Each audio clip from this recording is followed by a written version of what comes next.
James Cousins, and I'm a choreographer and director and artistic director of my own dance company based in London.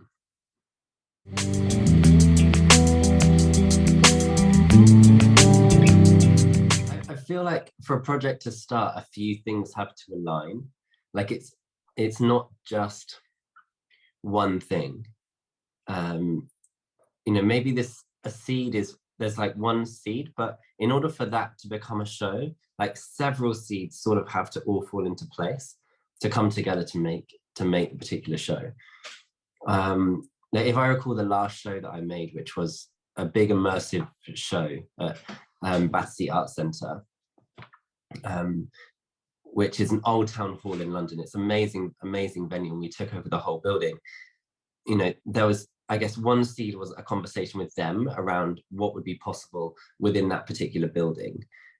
And then that combined with, I guess, a book I was reading at the time, which was actually very much about climate change, an amazing book about that, as well as then some choreographic things that I've been exploring. So I guess for me, for a show to start, several things have to all align at once to create a show.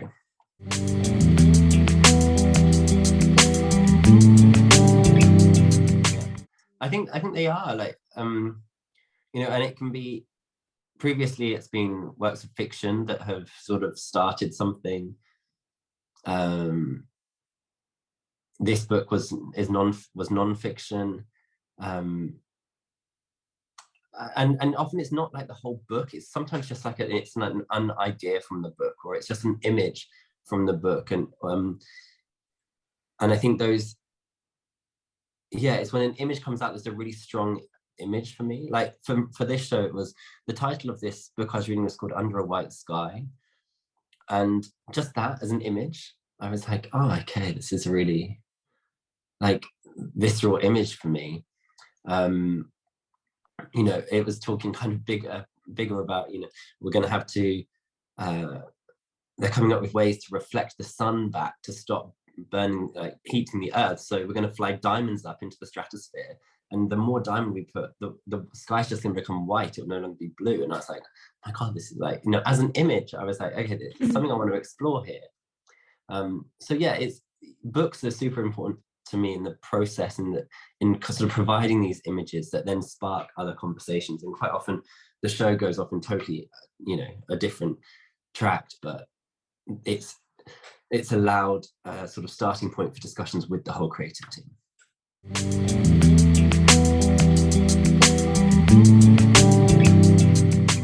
Every process is slightly different.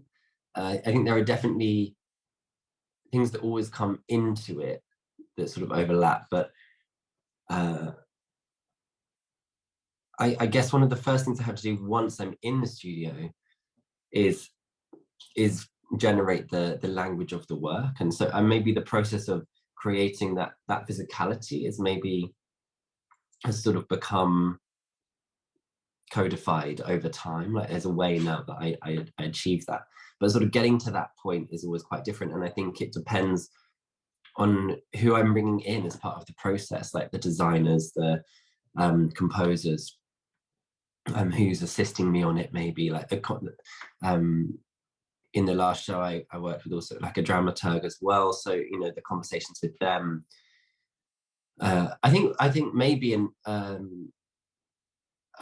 commonality between all my processes is conversation and is collaboration. I know that the thing I've learned is that I'm terrible at just sitting at home alone and coming up with a show by myself. I can't do it. It doesn't work. I need that conversation. I need to bounce off people, and that excites me. And so that, I think, is a shared thing throughout all the creations that I make.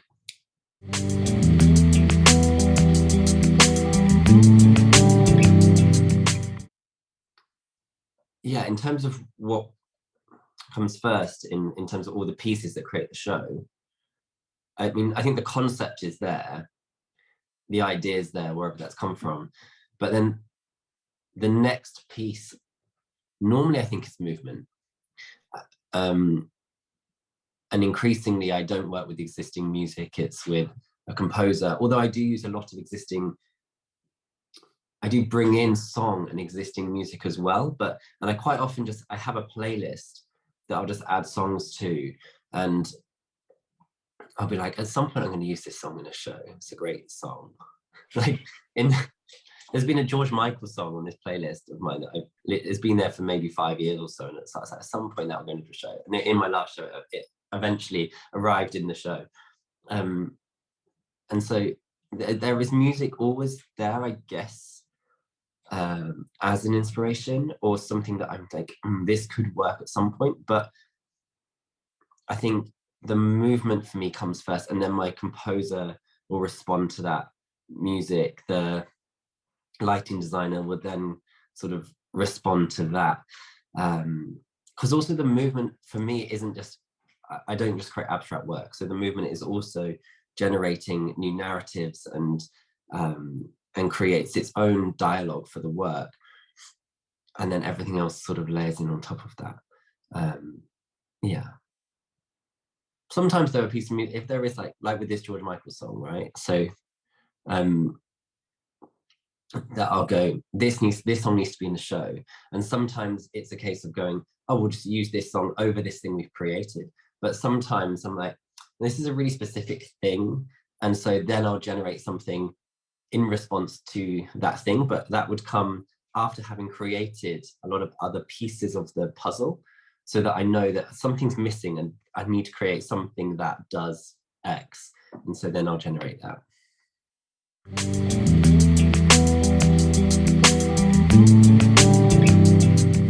Like when I was in training, I enjoyed the movement generation and sort of teaching that. And but I quickly realized that, especially when I have a group of dancers, there's so much individuality and talent there that's exciting to work with. And I'm like, I want to use what all the dancers have. I think there's something about drawing movement out of dancers that gives a work or allows the dancers, when they're performing it, to feel like the work is theirs and to feel really invested in the work. It also sort of helps create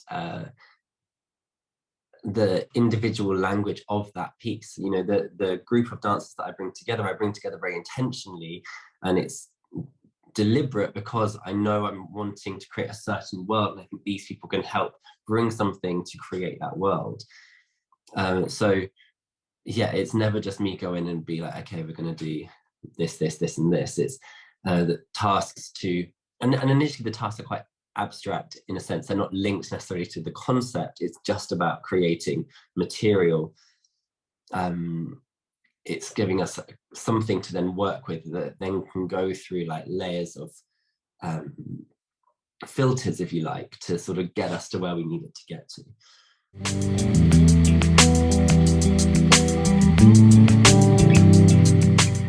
One task I use quite a lot is just to get dancers to respond to images, like not pictures, but like I'll give like a verbal description of something.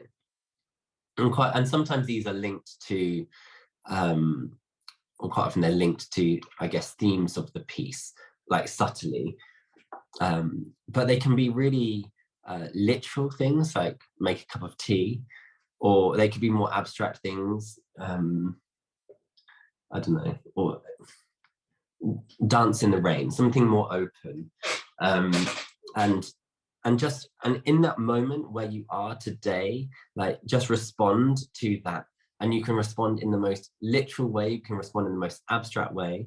But it's just a way of generating quite different flavors of movement. Each image will send you somewhere different. It might make you want to be very literal, might be really abstract. It might bring out an emotion, and I try and harness all these different worlds that are generated. So we can then have this material that's very contrasted, or we can sort of then dive into one of these images and sort of then expand it out further.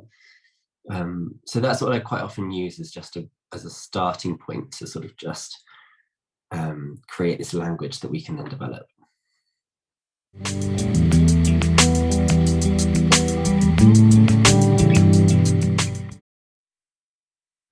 don't think I have images of, specific physical images, a duet that is doing X, Y, and Z that I then want to try and create. I think I have images, and maybe these come from book or film or just life, of going, yeah, I want to, the image of two people kissing, okay, how can I turn that into, how can we expand that out into a duet, or seeing, I'm reading random shit now, but like, um, I was walking down the street like a few years ago, and there was literally a house on fire, and the family coming up, like trying to get their kids out of the upstairs window. Like, okay, how do we, that as an image? Okay, now how do I turn that into a thing? It's like, or an image from a book or whatever. I think they're the images I have, and then it's how do I translate that into an idea for stage, as opposed to having seeing the stage image first. And sometimes it's just about numbers of people as well. It's like, I just want to see like 20 people pushing themselves to the point where they can no longer move anymore because they're so exhausted. Like sometimes it's that, but and it's then going, okay, how do we get to that point? And that's the bit of the process that excites me, of when that image has been there and you could kind of uncover it, and so I get surprised because it hasn't, I guess it surprises me when it's like, oh, okay, that's it. I didn't necessarily know that's what it was going to be, but that's really exciting, and it's totally taking me to that point where I wanted to be at the start.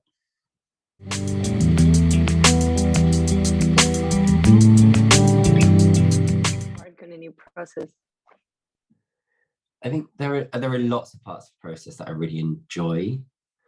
I don't know if I have a favorite part. I love the, even before process, I was like the conversations. Like I love that part of before I even get into the studio. Then working with the performers, uncovering new movement, or when something, sometimes we've been going through these filters to create a phrase, and suddenly this phrase there and I put some music, and you're just like, okay, we're here, we've got something, this is really exciting. Like that's really, really exciting. And then, I love the sort of the building, like with this immersive show that I did, the puzzle. I enjoy puzzles, and a lot of my shows involve quite complex spreadsheets, and figuring out, okay, well, if this person then leaves here, how can I get them into here? And I enjoy the sort of maths of it, so that's really exciting. And then obviously, like getting it in front of an audience. I think I create work for audiences. I don't create it for myself. I'm always aware of what the audience experience is going to be. Like, I'm always thinking about that from the start. It's like, why am I making this show? It's for people at the end of the day. I want people to come and enjoy it and experience it. And so that's a huge part of it for me, getting it in front of an audience and seeing an audience leave and being excited, or feeling joyful, or feeling moved, and feeling, having questions, and like that for me is probably the most exciting bit.